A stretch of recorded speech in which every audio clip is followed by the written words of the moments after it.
Hello, viewer, and welcome to Spotlight here on Hope TV, where you look and live. And we always do our very best here to bring to you persons who are changing the community in the direction of light. And we are honored to have with us here on Spotlight a young man who is doing an amazing work in changing the lives of others. His name is James Onsongo. James Onsongo is the co-founder of a community-based organization called Be the Miracle. He's also an author of a book called Rebuilding the Broken Walls. And he has a good story about how he rose from hopelessness to a place where he is now a hope giver. James. Yes. Welcome to Spotlight. Thank you very much.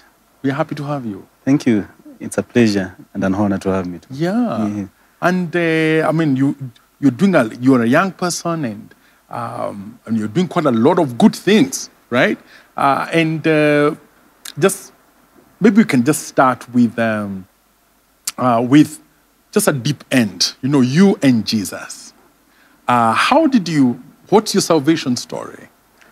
My salvation story is an interesting one because I remember I got born again when I was in Form 2 at East Leigh High School. And it was after a very good friend of mine who I can really refer to him as my spiritual father, who really pushed me. He's called Kefa, Kennedy Mboru. That he really used to follow me. Like every day after lunch, he used to follow me until when I got born again when I was in Form 2. Because he followed me all from Form 1 all the way. By the time I really felt now, I think I need to give my life to Christ was in Form 2. And my life really changed. There was the good part and the bad part of getting born again. Let's hear about, because you say there was a good part, there was a bad part. Yes. Let's hear the bad part. No, the bad part is, when you get born again, when you're expecting that life will just be smooth and things will just flow. And then all of a sudden you realize that when you get born again, the enemy is like now he has targeted you. He has marked you. I just found myself after Form 2, I was not able to continue with my education in East Leigh High School. I was transferred from East Leigh High School to a school all the way in Kisii, just by the virtue of getting born again. And the family members, at some point, they thought I had not made a good decision in getting born again. That is leaving one church to another, which they really thought it is not a good decision. But I thank God later, some of the members in my family, some of them now are born again. So it was a rough start, I can say, because getting from East Leigh High School to a school all the way in Kisii, then I despaired in life, because now I am a young. Before you go to despairing in life, the salvation and going through all this tough experience, many people give up, James. They give up and they just choose to go back. What kept you going, even in the midst of so many pressures? In the midst of pressure, I thank God when I went to that school, because of the foundation that I was given when I was in East Leigh High School, I joined CU of Mosocho Academy immediately. And by God's grace, I was the one leading praise and worship every single Sunday morning. We used to have a Sunday service for all the students. And then I found somebody who, again, was transferred to that school, and he was a born-again Christian. Then it was like two people who are coming together, two soldiers who have met now outside, maybe I can say the battlefield. Then it was just encouraging, because I just took over the mantle of the CU in that school and just continued. That is something that also gave me hope. And I was just saying, let me not look at the being transferred and the like, but let me see the positive part of it. So I just continued, because also I had somebody who was backing me up. Then I found some other students also who were really into salvation. That also really encouraged me, because I believe the word in Hebrew that says not forsaking the assembling of brethren. If you are together with brethren, you will be encouraged. But when you isolate yourself, then the chances of turning back are very high. Yeah. Okay. You know, there are so many young people today who also are in the faith. But one of the challenges that is there today is that it's difficult to tell who is born again and who is not. Too much secularism. Young people are kind of in two worlds. They're in the church, but they're also in another world as well. And that seems to be the brand of faith. That seems to be more these days. How would you speak to that? Yeah, we have a challenge. Right now, we have differentiating a born-again Christian and somebody who's just not born again, is just a Christian default.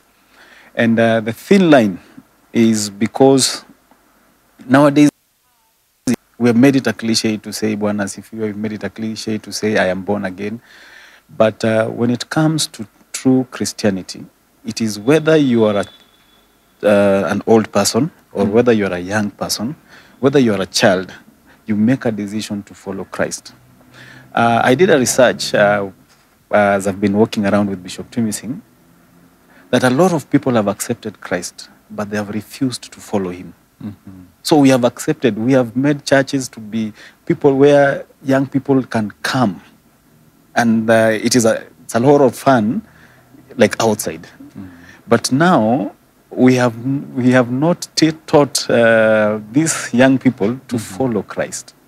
They have accepted that church is the way, they have accepted that Jesus is the way, but now they have refused to follow him. Or maybe it's tough. Yeah. You know, they may not have refused, but it could be tough. It may, that's point. It may be tough. It could be tough. Yes. Because it's a tough thing. You get born again. You think that the path will be straight. You think that the path will be smooth. And then all hell breaks loose. And you're here, problems are following you. And you see, that's a part of salvation. Yes. Tell people. Yeah. Or when you're getting born again, you're promised all these things that life's going to change. You know, you'll be living your best life from this point on. Yeah. But the words you've just used is that hell broke loose, you know? And I think it's good for us to stay there with hell breaking loose for you. Yes. And tell us how your life was after high school. After high school, the saddest thing that happened, after high school, at some point, I backslid. And that is from the pressure that now we are talking about. You know, backsliding is a big word. It's a safe word. Tell us exactly what happened. Now, immediately after school, I went and joined the Matatu industry. Okay. And I became a tout. And I was there for 3 years. And then, you know, the environment in the Matatu industry, or wherever you are, the environment really matters. If you are together with people who they don't care about life, at some point, that can become a culture in you. If you sit around people who are drunkards, at some point, people have limits. And when I joined the Matatu industry and I became a tout, it is not a bad business. It is the way you carry yourself. I found myself backsliding. I never used to go to church. Sundays, that was business as usual. 5 in the morning, you find me on the road. So church and me, it was like, I don't know church. Then after 3 years, the Matatu that I used to work with, which happened to be ours, my dad sold the Matatu and I was there jobless. And I had not really got it into the industry very well, that maybe I can hope to another Matatu to be employed. So it became a challenge after that. And when that was sold, my dad went home. I was left alone in Nairobi. Then in the despair, I went back home. After some time, I think several months, I came back, went to live with my brother. No, I think before you go to live with your brother, there's a question that many people ask. I know that you've been in the Matatu industry. What is the connection between being a Matatu tout, let me use that word, you know, and being rough? You know, like, what's the why would one be? What's the connection? Because we are like, it's a job that's supposed to be friendly, getting customers on board and things like that. You'd expect these touts to be very polite, you know. But how come that the tout is rough? And sometimes, not all of them, but the culture around there is a culture of sometimes drunkenness, sometimes drugs, sometimes women and all that. Why is it so for the industry, but the touts specifically, to be in that kind of life?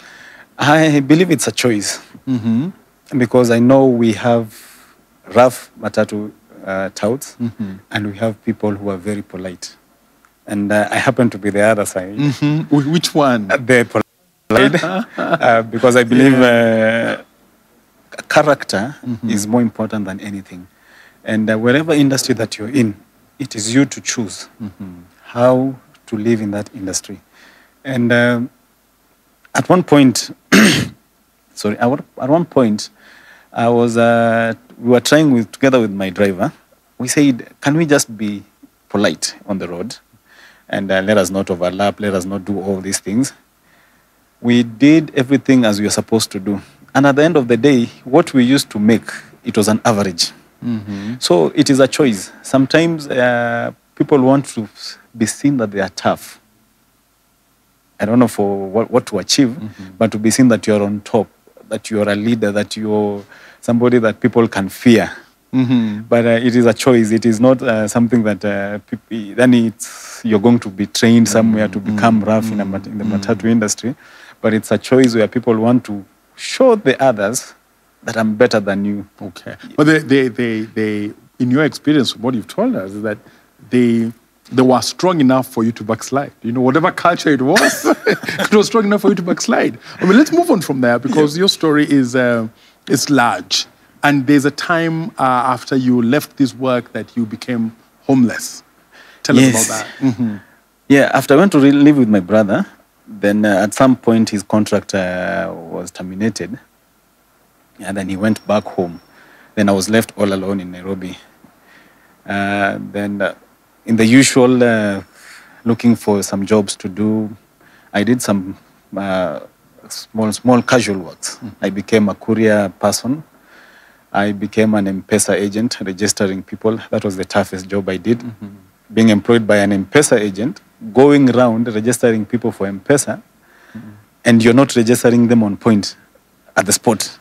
You have to take their contacts, take their details, take them back to the Mpesa agent for him to register them over the night.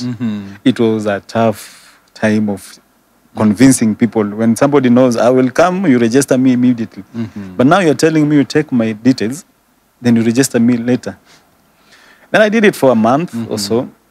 At some point also, I found myself doing some promotional work. I remember going to a mall and, these people they're like DJs and inviting people to a mall and what.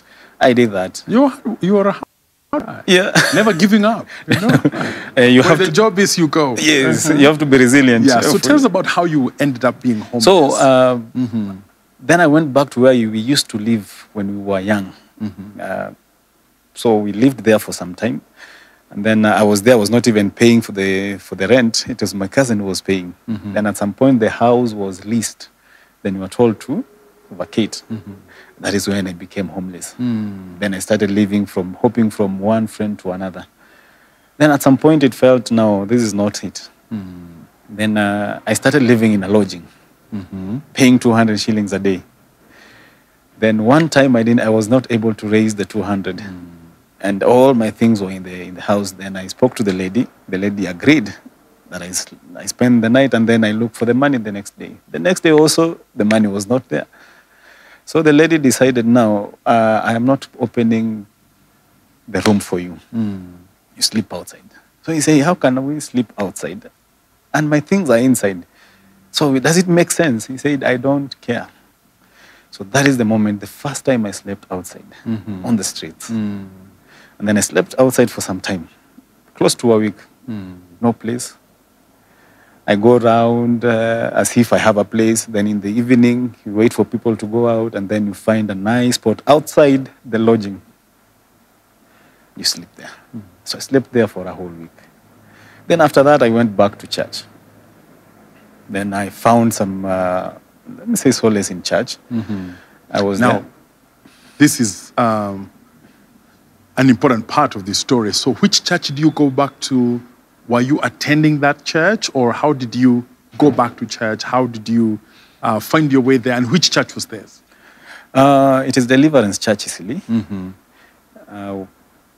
And I used to go there, but not frequently. I was just a rare, maybe once in a month. Then now when I became homeless, I decided to be there full time. And then it was just interesting. Many people didn't know I was sleeping in church, because you could be in church, then they think you've come in the morning, then you're there busy cleaning the church, you're there busy trying to ensure that the church is clean. So was this an engagement that you had with Deliverance Church East Leigh, or is something you just did? It is something I just did yourself. I just did myself. So was it with permission, or you just were keeping yourself busy? It was not with permission. The only thing I know that it was known, it is we're cleaning the church. But the rest, I was just doing it because I want to do something. And I've lived a life where wherever I am, I want to see what value am I adding to that place. So it was like, I'm just there, then I do whatever I can do. I was helping the person who was like the cook in the church. Maybe the moment they cook tea, I come help in the washing of the utensils. And you would eat also. Yeah, definitely. I'll get a cup of tea. Yeah, let's stay with that, because that's very important. Yes. So after helping during the day, you would sleep there in the night? I was sleeping in church. Okay. I would sleep in the church pews. After everybody has gone, you know, the way you finish, maybe you have we used to have some prayers on Tuesday. We used to have a Bible study on Wednesday. So when we finish with the Bible study, when people are busy greeting each other and they're bidding goodbyes, so you become the last person. And it's as if you're leaving, but you're not leaving. You would stay there. You stay there. Now, and the church allowed you to sleep on the pews? To a large extent, they didn't know.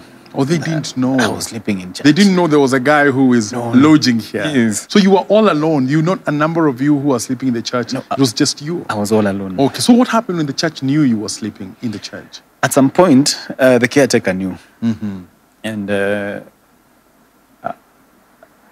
after he knew, it was like he was not. Yeah, because you're sleeping in church. We don't know if anything happens in church. Remember, he went and shared it with the pastor. And the pastor had to find a way of telling me not to sleep in church, to look for a place. And then luckily enough, God in his own way, one of the brothers in church was shifting from Kawa West to Kariako. Then we moved him. He called some young people to help him. I was one of them. When we moved him to Kariako, he was going to a house that is 3-bedroom and is all alone. So we decided now, as we are planning and packing, can we stay a bit longer as we plan ourselves? So we were 2 of us. And then 2 of us joined us. And then we formed something we were calling K Villas.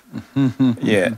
All right. You know, I want us to stay with the church. Yeah. And I just want you to tell us how you felt, you know, that there was a place you could go. There was a place you could spend when you had no place, right? So how was that? How did you process that before you moved into another place? What was the feeling of you just knowing that you can spend your time in the church?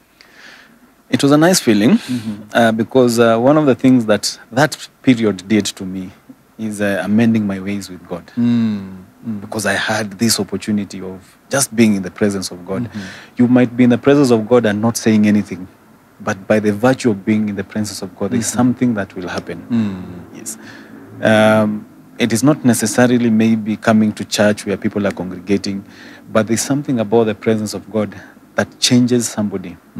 I think that is the time also I did a turnaround in my life from my backslidden state to now coming back to serious worship in God. Okay.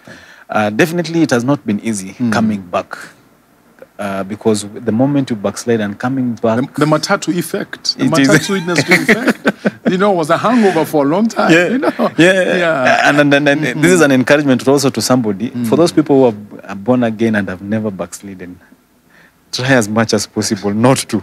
Because coming back is a Because trip. coming back is an It's a task. great trek, Yes. you know. And when you're still at that, I want you to also tell us how. Of course, you now would not stay in the church, and you know, you've been advised to look for a place, and then you find a brother, and you stay with them for a little while.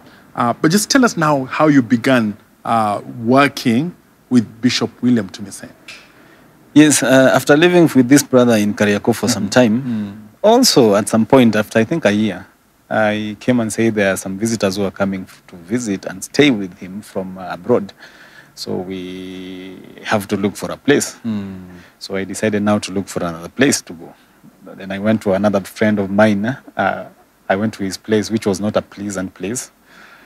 And I felt, no, this is not the place I should be, because now I have mended my ways with God.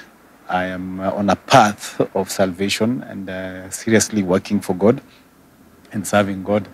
And all of a sudden, I'm going to somebody who is the contrary of who I am. Yeah. Then I slept there for a night and I felt, no, this is not the place I should be. Then I went back to church and I slept in church. I slept for around 2-3 days. Did the church know now you're sleeping there? Or they didn't know again. You were I sneaked in. Yeah. They didn't know again because now I was going back now to try and find my bearing. Where else do I go to? Then luckily, after the 3 days, on a Sunday service, Bishop comes and tells the caretaker, I need somebody to come and take care of my house because we're going for a wedding in Eldoret and we need a young man to take care of the house. So the caretaker immediately came to me and said, James, Bishop needs somebody to go and take care of the house. Are you available? I said, I'm okay, I can go. Then I went for 2 days. They went for the wedding. When they came back, they spent the night. In the morning, Bishop came with the wife and said, no, James, you've seen that we're the only 2 of us in this big house. We are requesting if you can stay a bit longer. I said a very big yes, and very quickly, lest they rescind the offer. So I said, I'm okay. All right. But a little bit longer is 11 years now. Okay, 11 years. Yes. And it's an amazing story. Yeah. You know how running to church at a time when you were homeless has now become your day-to-day. It has become, you found your feet, you know, and and yourself and your impact and all that in the church. Yeah. Now tell us about some of the things that you've learned, specifically from working with such great man of God, a father of the church in Kenya in every way, Bishop Tuimising. Some of the things you've learned. Oh, it is an honor. It will always be an honor to serve that grace, because I believe the people God who has led them to go ahead of us, to be our witness in this work. It has not been easy serving, because when you are serving such an anointing, there are times that you are challenged to be this person that is close to the anointing. And the enemy is there fighting. He will not just sit down and say, you continue. So my first 2 months, I was disrupted again. Somebody gave me an offer of a job to become a taxi driver. Because he said, I know, James, you're a good driver. And if you have not yet found your place in Bishop's ministry, you can come, I know you. So I accepted the offer. And I was with that taxi for 2 months. The 2 months, I never had peace. I was working, I got clients. At some point, I got an interesting client who really made me to be this kind of a person going back to where I was. There's always this force that is pulling you back, that wants you to stay away from the church. And so for 2 months, I still live in Bishop's house, but they don't see me. I come back at night, I leave very early in the morning. Then in that time, I was just living, I was living a lie. You have all you want, or all you wanted in life. I mean, going to good hotels, traveling, sleeping in good hotels, in towns, in Nakuru, wherever. But I never had peace. Until after 2 months, when now a voice came to me and asked me, choose. Are you going to continue here? or are you going to go and serve Bishop? Yeah. I went back to Bishop. I told Bishop I want to serve you. Because I don't have peace. I have everything I want. I have gone to the highest office in this land. I went to State House several times together with the clients I had, but I never had peace. Yes. Yeah. So God was like saying, I have taken you to the highest office in this land where people want to even just visit and see the place. Now, Bishop, I want to serve you. The journey has been interesting. I have learned a lot. And one of the things I have learned that it's very, very distinct with Bishop is integrity. He's a man that walks with integrity. He says, people are watching you. Wherever you are, people are watching you. So I have learned about integrity. That is something that is very outlining. And the next thing is I have learned about forgiving. Bishop is a forgiving person. And those are some of the characters of a Christian. Because there are people who hold to grudges. There are people who hold to... Somebody has done you wrong and you want to carry them for years. Then you are a Christian and you go back to Christ. And you still expect Christ to forgive you. And here, there's somebody that you live with. Somebody has... Maybe he has done you wrong. But maybe he has come and asked for forgiveness. But you say, I can't forgive you. What you've done to me, I can't. But Bishop has taught me how to forgive. And forget. Yeah. Yes, it is one thing to forgive. It is another thing to forget. Okay, and just before we go for the break, how did the acceptance? You are a young man who has a complicated story, and here is a man who is a father of the church, and they accept you. What did that do to your spirit, to your mind, to yourself? It taught me something. When somebody falls, do everything possible in your power to reinstate them back. When somebody messes up, whether is your friend or a Christian that you know, don't go around talking about what they have done. Pick them up, be patient with them, and show them the way. It is very difficult because there's a story that he had given us. He gave me some years back. When somebody who preached to him, he was like his pastor, he backslided and became a drunkard. So he didn't come and say, you are my pastor and you did all this. But he said one day the pastor brought somebody and said, Bishop Tuimising, this man needs fixing. So Bishop said, before I fix the person you brought, can I talk to you? Yes. So when somebody falls, let us find a way of bringing them back. Okay. Yeah, so what Bishop did, it really melted me. That he took a young boy. I'm looking at my life. I'm looking at how I have lived my life. Then he has taken me. This is a man who is respected everywhere we go. Then he has picked me up. And he respects me, he honors me as his peer and driver. Yes. We thank God for that. And we are happy that there are fathers who still take young people who are totally unshaped, who have been to strange places and back, and take them as sons and impart in them the rightness and the honor that God would have that young man have. So that's an amazing testimony there. So when we come back, we will talk more about you. Viewer, we are talking to James Onsongo, and when we come back, we'll be talking about his book, Rebuilding the Broken Walls, and also about his organization, Be the Miracle. Stay with us. This is Spotlight.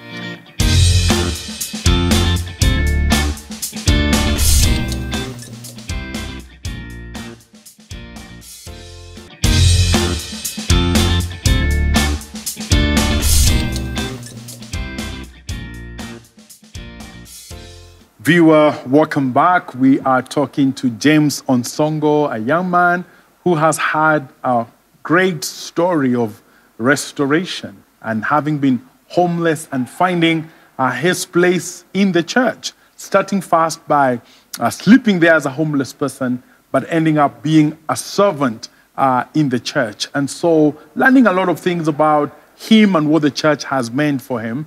And also he has a book now, Rebuilding the Broken Walls, and also runs an organization, Be the Miracle. It's amazing because you have become a miracle yourself, So tell us a little bit about Be the Miracle. Be the miracle, we started it when I was in church, when I was sleeping in church. And it was at the height when the government had introduced the 1 billion shilling for young people who don't have anything to do, that you can come up with business ideas. And the inspiration of starting the organization, it came from a certain movie I was watching, interesting. It was talking about somebody who wanted to be God because he thought God is not doing his work. And at some point, God gave him the powers to become God. Is it Jim Carrey? Jim Carrey, yes. Bruce Almighty. Sounds like Jim Carrey. Yes. So God gave him the power. And then at the end of the day, it was a mess because he answered the prayers of everyone. So it was a total mess. Then it came to a point where he says, God, I give up being God. Just be you. Determine my life.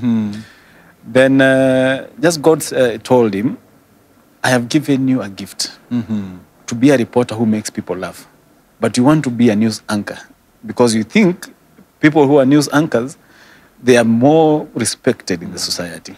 But I've given you a gift to make people laugh. So that is why he came and said, no, just be the miracle wherever you are. And that is where the inspiration came from, that let us be a miracle. The vision of the institution is to create a better nation, a better Kenya. And when we create a better Kenya is, don't try to do what you can't do. Just be the miracle in where you are, what you can do. If you're there to be a comedian, do it with honor. If you're there to be a cleaner, do it with honor. If you're there as a leader, do that leadership with honor.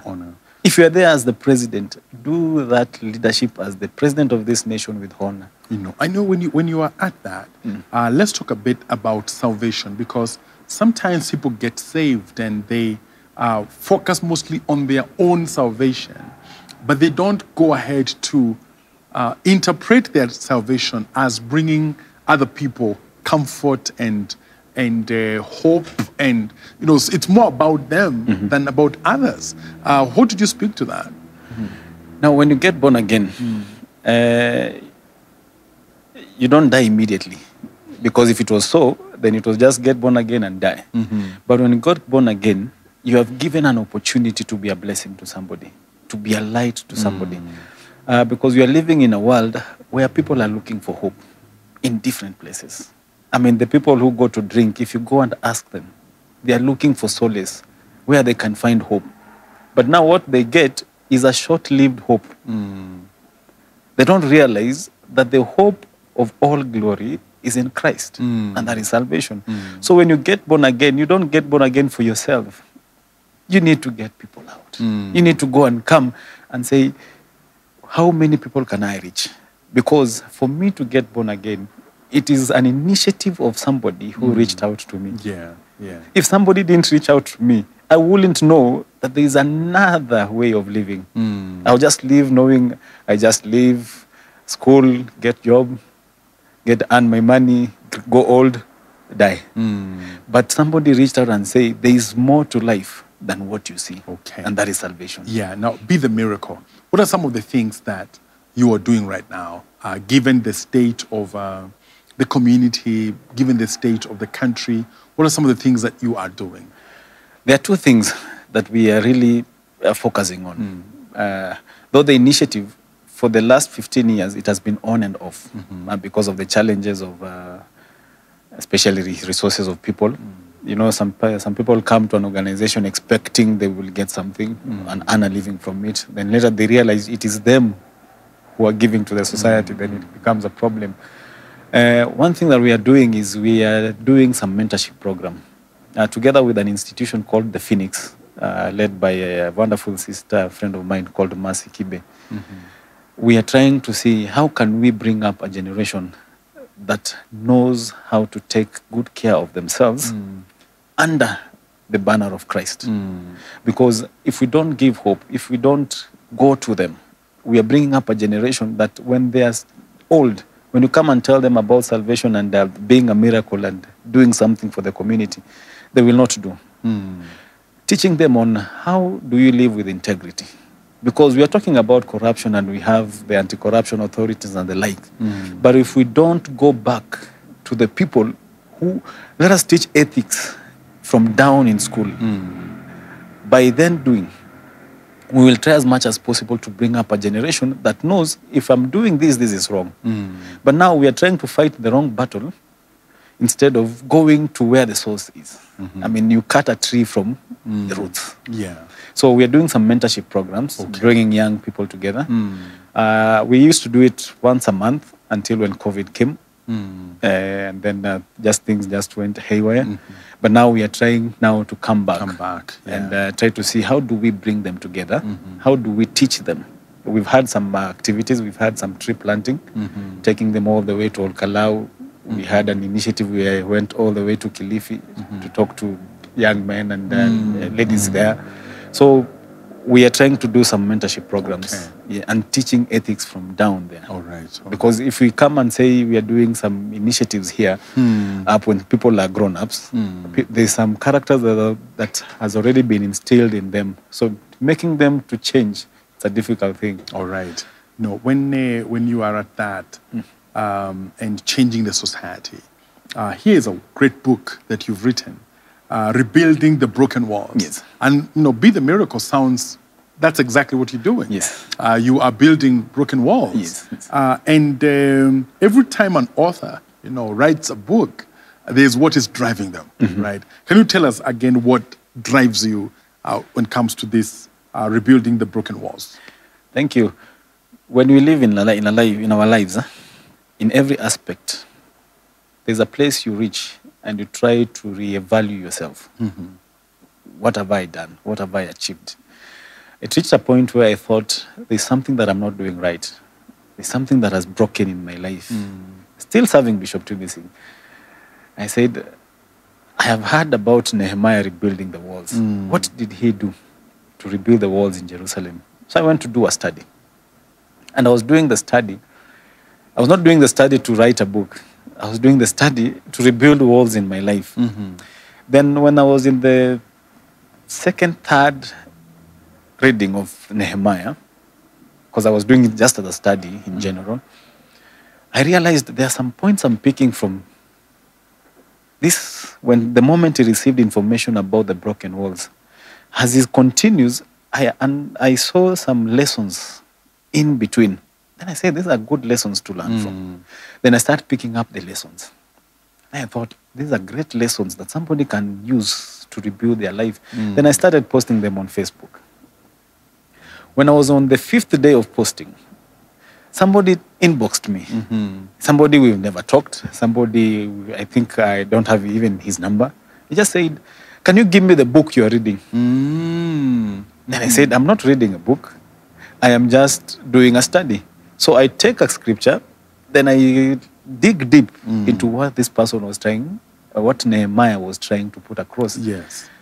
Then that is when this can be a book that can help somebody. And interesting, it came to 52 days, which it is very prophetic, because Nehemiah took 52 days to rebuild the walls. And I got 52 lessons out of rebuilding the broken walls. Yeah. Yes. And of course, this is a weekly devotional for the year. Yes. Because the year would have a similar number of weeks, Absolutely. So that's amazing. It's a good story there. Yes. How you were also encouraged by somebody else, and now this has become a devotional. Yes. So when somebody reads this book, what can you say is the main takeaway? There are different things to pick because there are lessons, not only salvation life, but even your career, working, even because we are passing through some challenges where there's like a shake-up in the church, there's a shake-up in the government, there's a shake. There are lessons that somebody can pick, can really help. Because like when Nehemiah received information about the broken walls, he sat and wept. Never did anything. He never rushed to go. In day 2, sit and weep. And wept for what had happened in Jerusalem.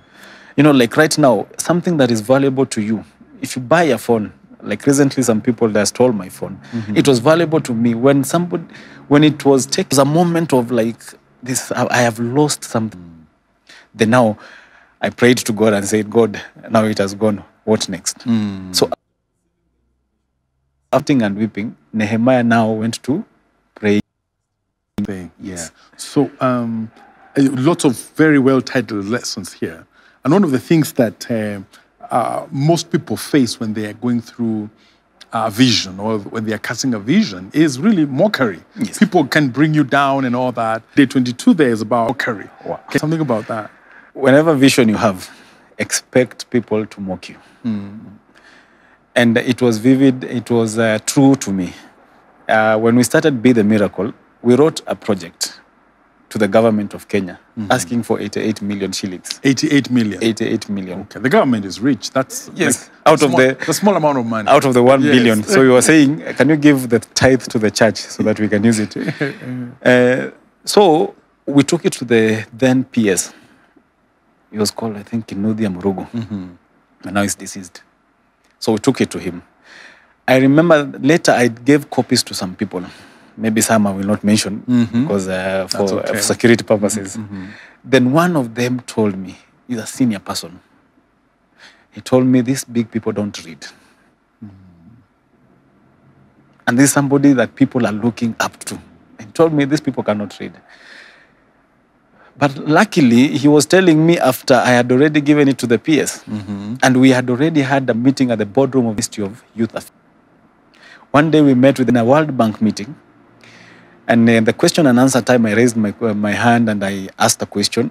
And Kinuthia Murugu, with his own words, he said, we've been in consultation with Be the Miracle Initiative.